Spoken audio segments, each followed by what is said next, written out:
l'analyse informatique des données de l'activité cérébrale du sujet A, alors on passe de pensée à pensée. Parce que quand tu dis, par exemple, Fred, il y a une activité cérébrale spécifique qui se fait dans ton cerveau.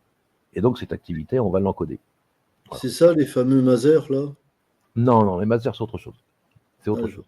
Voilà. Donc, on va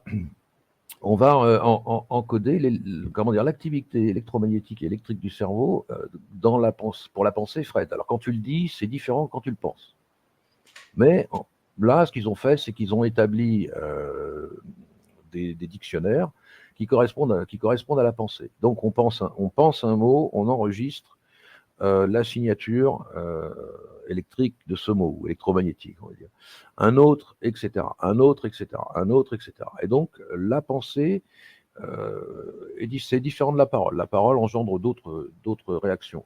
Mais juste penser. Et donc, on va avoir un dictionnaire des signatures électromagnétiques de l'ensemble du vocabulaire français, et ce sont les pensées. On n'est pas là en train de faire une émission pour rendre anxieux ou pour vous faire peur, c'est pas ça. Mais en être conscient déjà et accepter d'en être conscient, c'est déjà une parade énorme. Voilà. Après, là, je pense Frédéric va nous en parler aussi, mais parce qu'on a parlé beaucoup de la tradition au départ dans la première émission. Ouais. Mais finalement, c'est ce chemin intérieur, ce chemin subtil, qui est individuel et personnel à chacun, qui va nous permettre d'aller au-delà de tout ça. Plus leur technologie est fine, plus elle touche en fait au rouage intime de l'énergie, de la force vitale générale, globale, quoi. Et donc, plus elle est fine, plus elle devient fragile. Parce qu'en fait, c'est une imitation, une tentative d'imitation de processus naturels.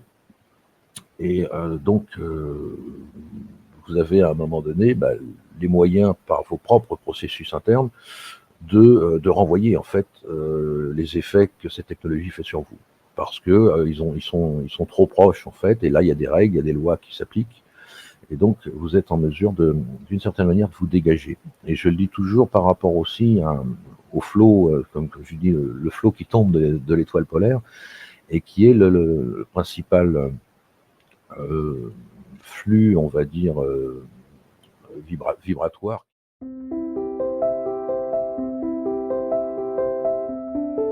Je me dis, bon, je vais quand même m'occuper de ma facture EDF, que je vais essayer de payer en plusieurs fois.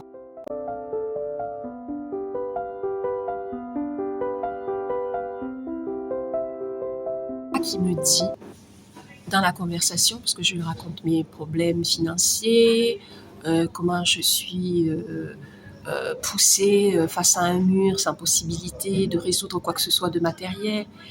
Et il me dit, madame, nous traversons des temps difficiles, et il commence à me parler de la foi.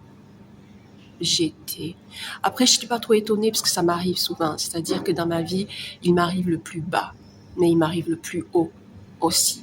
Hein? Et c'est en cela que si je peux donner de l'espoir à ceux qui veulent croire, parce qu'il y a aussi une responsabilité dans tout ce qu'on vit. Hein?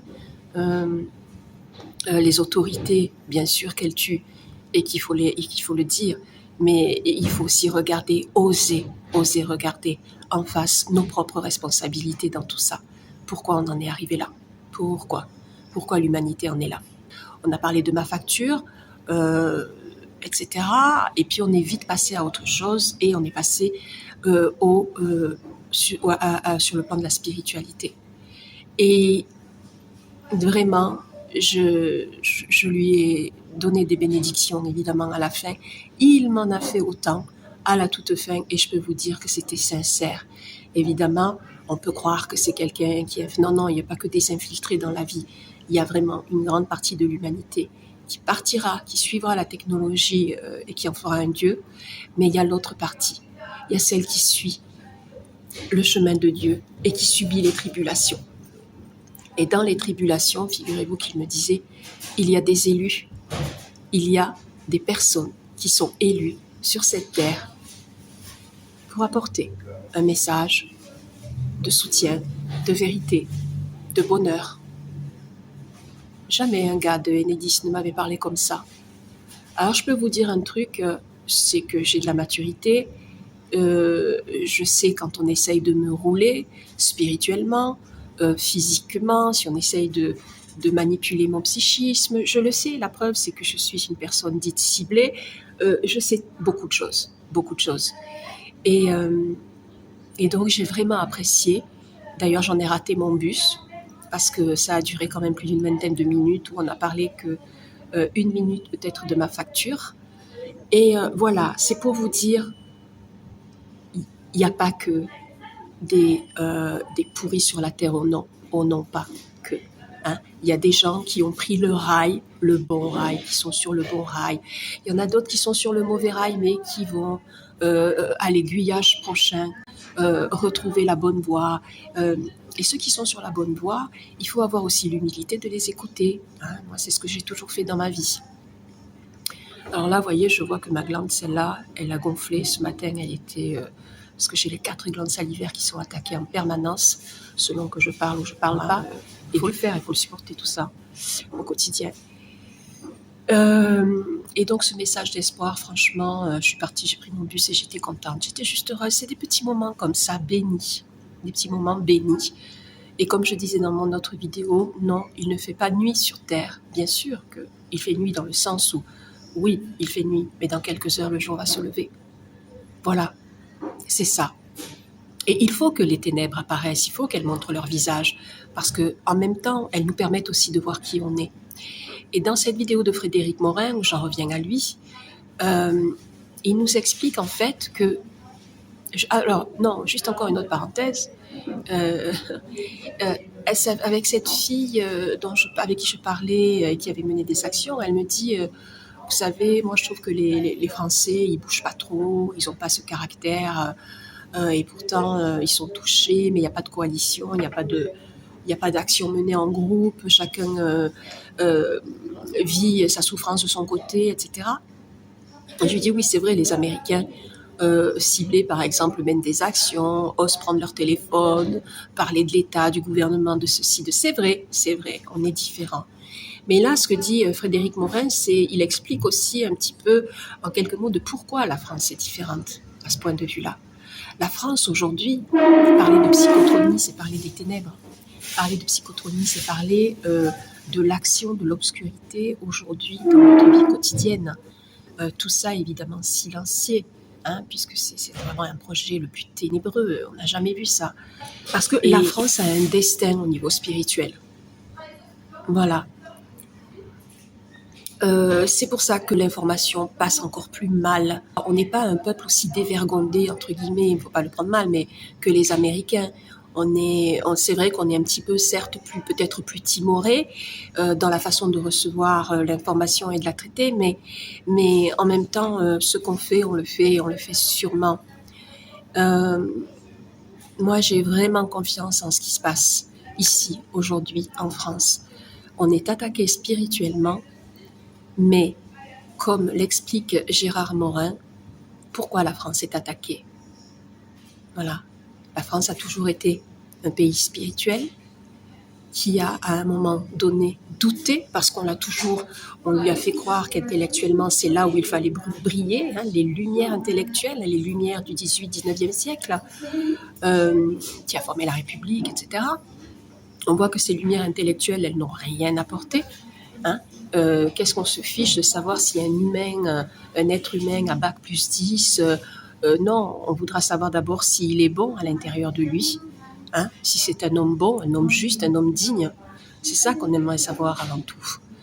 Et le destin spirituel de la France, ben c'est peut-être justement si la France est attaquée aussi de façon aussi sournoise, aussi subtile, c'est peut-être que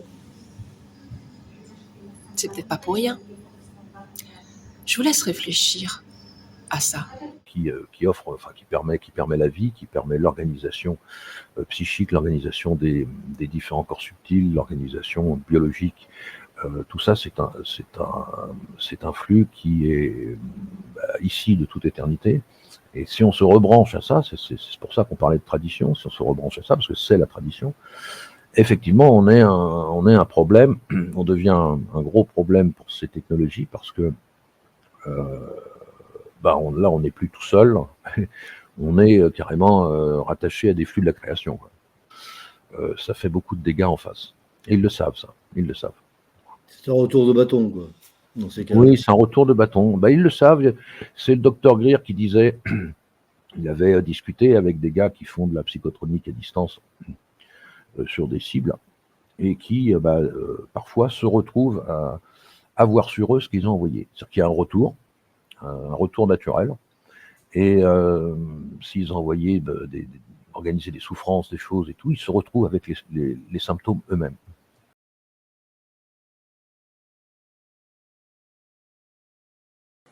As far as putting words in order is concerned, AI already thinks better than many of us. Therefore, anything made of words will be taken over by AI. If laws are made of words, then AI will take over the legal system. If books are just combinations of words, then AI will take over books. If religion is built from words, then AI will take over religion. This is particularly true of religions based on books, like Islam, Christianity, or Judaism. Judaism calls itself the religion of the book, and it grants ultimate authority not to humans, but to words in books. Humans have authority in Judaism not because of our experiences, but only because we learn words in books. Now, no human can read and remember all the words in all the Jewish books, but AI can easily do that. What happens to a religion of the book when the greatest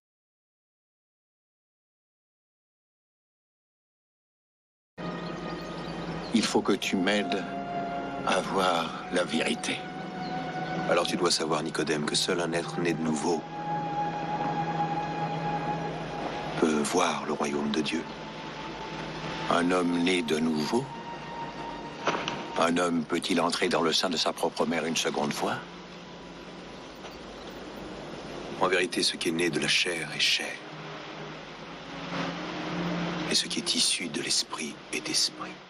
Le corps humain n'est pas seulement de la matière, il est fait de rythmes, de courants subtils, de vibrations organisées. Chaque cellule, chaque organe, chaque fluide participe à une harmonie vivante.